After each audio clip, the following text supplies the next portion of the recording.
On October 29th, 2019, Tetsu Shiohara, a former law student turned reclusive live streamer, began broadcasting what would become his final climb. With terminal cancer and a limited support system, he found purpose in sharing solo adventures online, especially treks up Japan's sacred Mount Fuji. But this time, it was different. The trails were closed, temperatures had plunged, and Tetsu, he had no winter gear, no flashlight, no food, just a phone, a pair of poles, and an unsettling sense of resolve. 海の反射綺麗。そうする。あ、そう、こういうとこちょっと危険よね。またかな。またかな。He joked to viewers about not dying, yet every step toward the summit carried a growing sense of dread. His gloves were too thin, his jacket too light, and the snow beneath him had frozen solid. A whisper caught on the live stream. "Don't come," only added to the eeriness. But Tetsu pressed on, driven by something deeper than pride. As the trail steepened, his breathing grew labored, and frostbite began to set in. Despite passing warning signs and even other climbers urging him to turn back, he continued. Eventually, he reached a deadly slope where the mountain offered no forgiveness. With no ice axe and no experience, it was only a matter of time. ちょっと待って、シャドウが30度ぐらいあるけど、ちょっと待って、滑るな。危ないな。ちょっと待って、ここ岩あるでしょ。その岩を伝っていこう。この小さい岩、危ない。そう、なかなか危ない、ここが。斜面になっちゃってるんだ。この道が埋まってね、半分ね、雪で。よし、行こう、行けた。道合ってるの？Around 2:30 p.m., viewers heard a sudden slip. His camera tumbled with him, cutting out as he vanished down the icy ridge. He fell over 2,300 feet. Days later, a mangled body was recovered, unrecognizable except for personal items, confirming it was Tetsu. ここも危ないね。ちょっとね、斜面。滑る。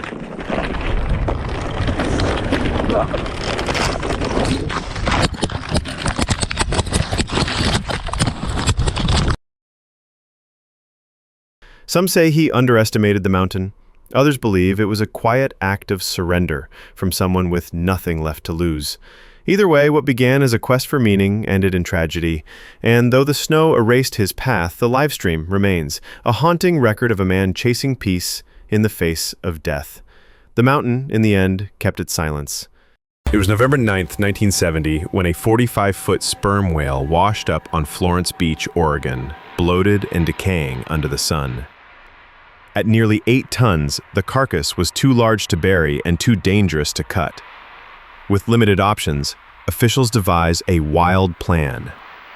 Detonate it with half a ton of dynamite and let the ocean deal with the rest.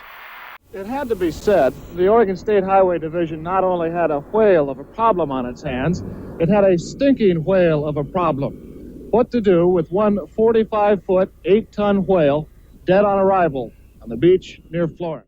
Crowds gathered and news cameras rolled, expecting an unusual but contained cleanup. Among the journalists was Paul Linman, there to capture what was supposed to be a quirky local story.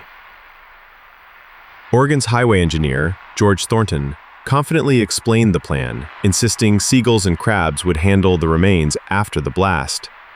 But when the countdown ended, what followed was pure chaos. Or a half ton of it. The hope was that the long-dead Pacific gray whale would be almost disintegrated by the blast, and that any small pieces still around after the explosion would be taken care of by seagulls and other scavengers. Indeed, the seagulls had been standing nearby all day. As everything was...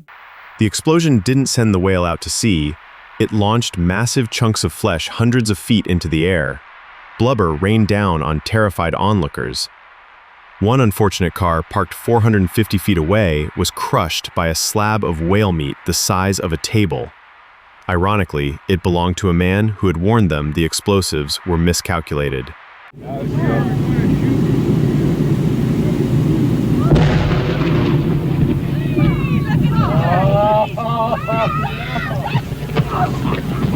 right, Fred, you can take your hands out of your ears. Here comes cases of Our cameras stopped rolling immediately after the blast. The humor of the... The stench? Twice as foul as before. The mess? Legendary. Seagulls fled the scene instead of feasting, and cleanup crews had to bulldoze what was left. Thornton later insisted the operation was a success, but public memory said otherwise. The footage quickly became an iconic piece of news history, shared, mocked, and revisited for decades. By 2006, the clip had been viewed over 350 million times. Today, the town honors the absurd event with Exploding Whale Memorial Park, a reminder of one of Oregon's most unforgettable moments. After the blast, the humor of the entire situation suddenly gave way to a run for survival as huge chunks of whale blubber fell everywhere. Pieces of meat passed high over our heads while others were falling at our feet. The dunes were rapidly evacuated as spectators escaped both the falling debris and the overwhelming smell.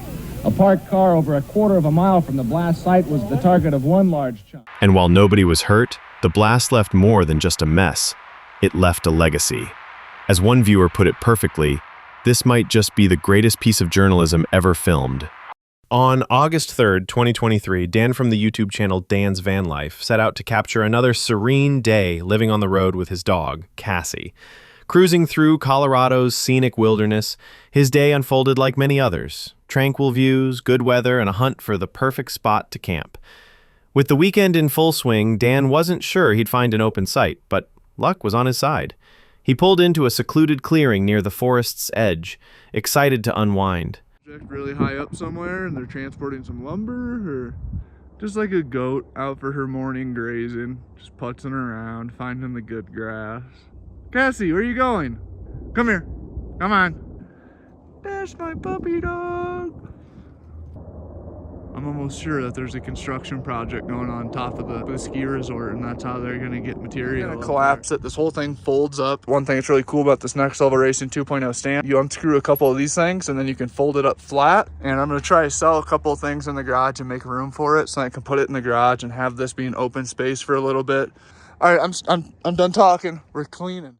After settling in and sharing dinner with Cassie, Dan grabbed his camera and decided to take a short post-meal stroll through the trees. What started as a casual walk quickly turned into a heart-pounding encounter. As he wandered just yards from his van, a strange noise caught his attention. Heavy steps and a loud huff. He rushed back only to spot a massive black bear sniffing around his parked vehicle. The bear was inches from climbing in. There's a moose right fucking there.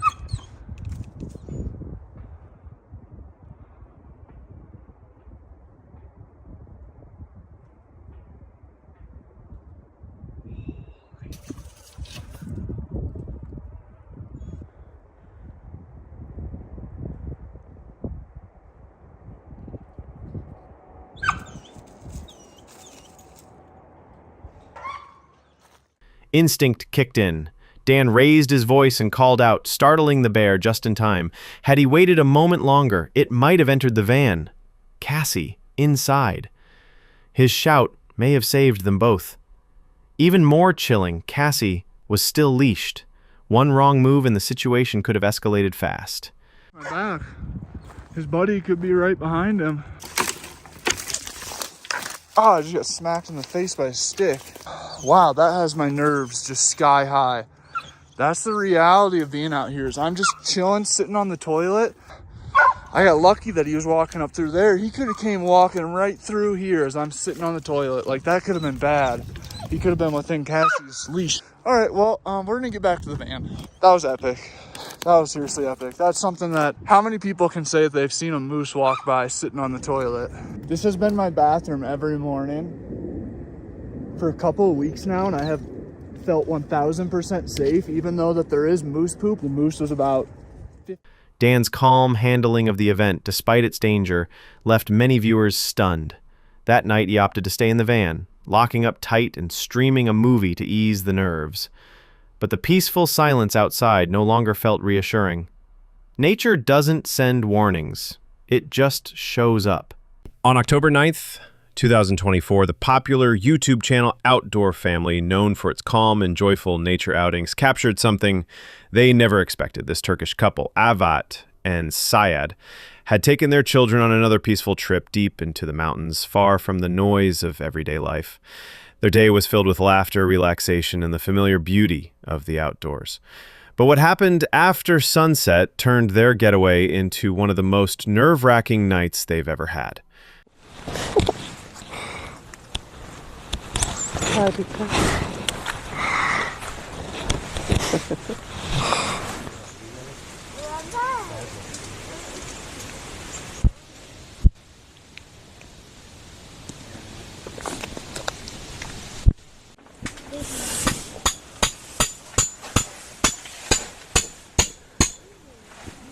Tamam, dışarı gelebiliriz.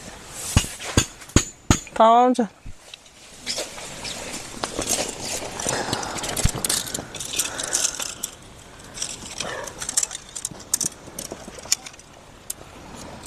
As the family slept under the stars, Syed suddenly awoke in the middle of the night. Something had brushed against their tent, soft but deliberate. At first, Avat saw nothing unusual chalking it up to the wind or falling debris, but Syed knew what she heard, and the unease lingered.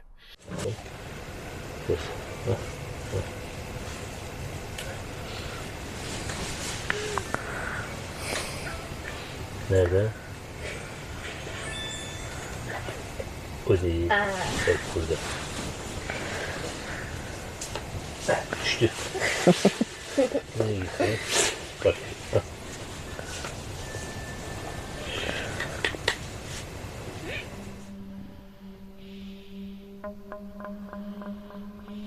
Aşkım.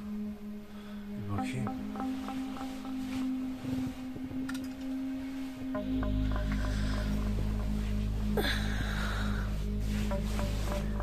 Aşkım dikkat ol.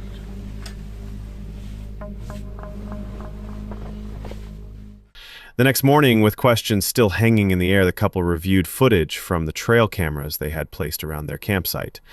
What they discovered sent chills through them. A pack of wolves had quietly wandered through the camp. Hadi canım, hadi. Hadi gidelim. Bir şey yok.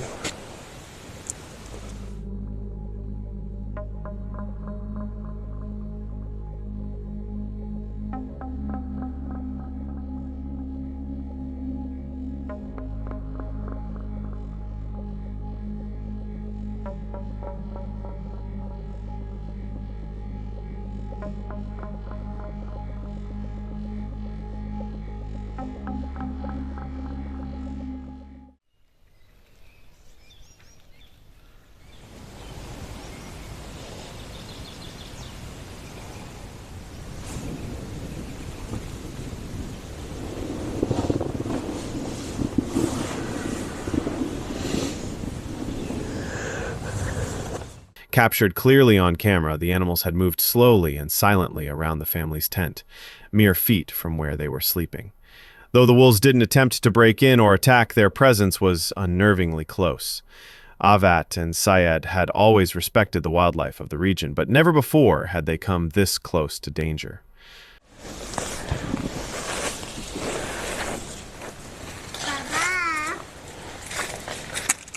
Aşkım. Bir şey yakaladı mı? Bilmiyorum, bir bakayım. Bir saniye.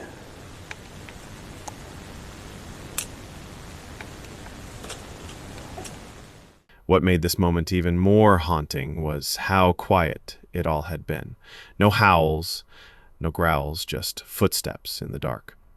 For viewers, the video was a sobering reminder. In nature, danger doesn't always arrive loudly. Sometimes it simply watches from the shadows. Towering 486 feet over the Snake River in southern Idaho, the Perin Bridge is a magnet for base jumpers from around the world. But with thrill comes risk, something that played out in horrifying real time on August 23, 2013.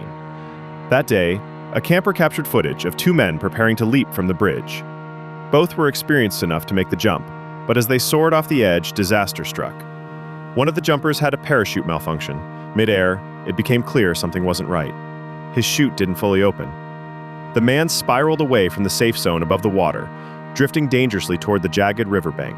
Spectators watching from above could only shout in panic as he dropped faster than intended. Seconds later, a heavy splash confirmed the best possible outcome. He had just barely missed the rocks and landed in the river instead.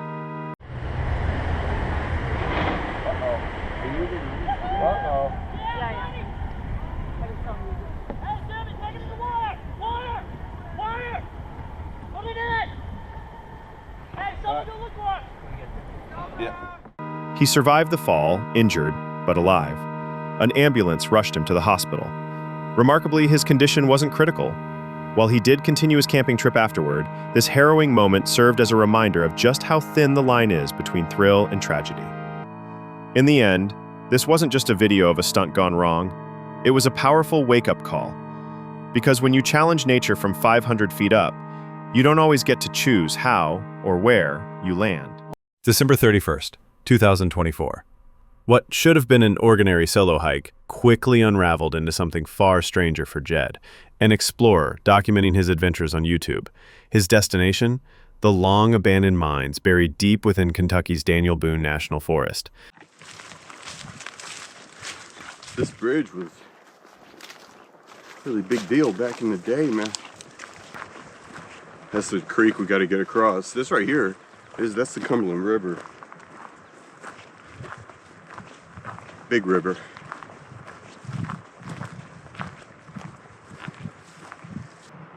There is a trail down there. That's interesting. There may or may not be a bridge. I'm just kind of thinking there is. Armed with supplies and excitement, Jed set off into the dense wilderness, hours from civilization. The trail was difficult, winding through steep terrain and thick brush, but he pressed on, driven by a fascination with forgotten places. Along the way, faint noises echoed, thuds, cracking branches, distant tapping. He dismissed them as falling trees or wildlife, but the unease began to build. Yeah, but I'm gonna climb a little bit higher, so I need to get the altitude on that anyway.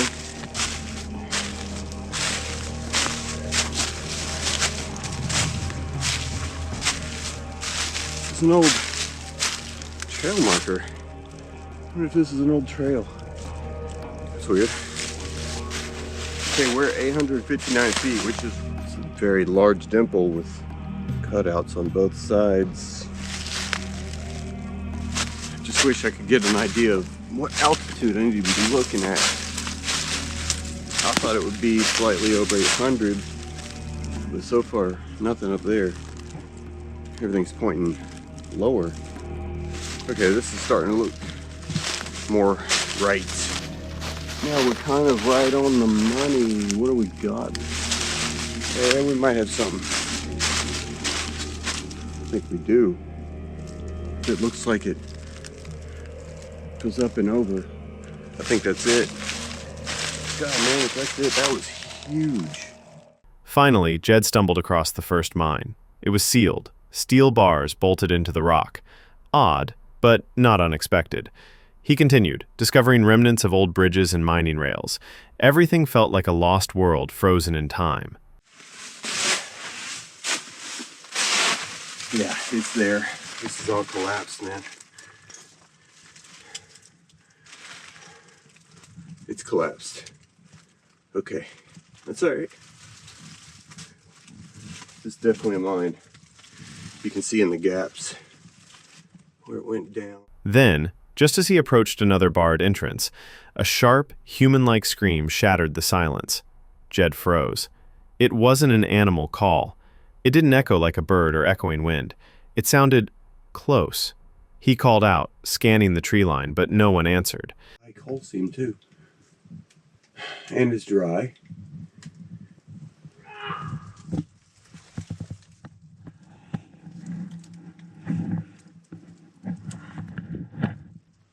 What the freak?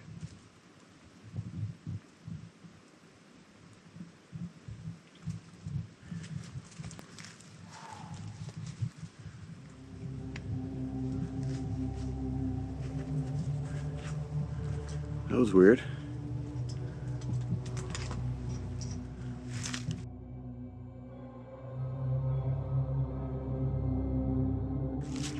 We got bars on mines, we got people screaming, hooting and hollering. Just my luck, whatever. Though the forest appeared empty, he couldn't shake the feeling of being watched. The deeper he went, the more unnatural everything felt. He eventually chose to cut his trip short, turning back before nightfall. Once home, Jed shared the footage. Viewers flooded the comments. Some recalled strange happenings in the same woods. Others confessed they'd never go that deep into the forest again. One remark summed it up eerily well. "Feels like those hills have eyes." Whatever was out there, Jed never got a clear look, but he left with something stronger than proof. Instinct. The kind that whispers when something isn't right. Sometimes the most disturbing part of a video isn't what's shown. It's what remains hidden in the shadows.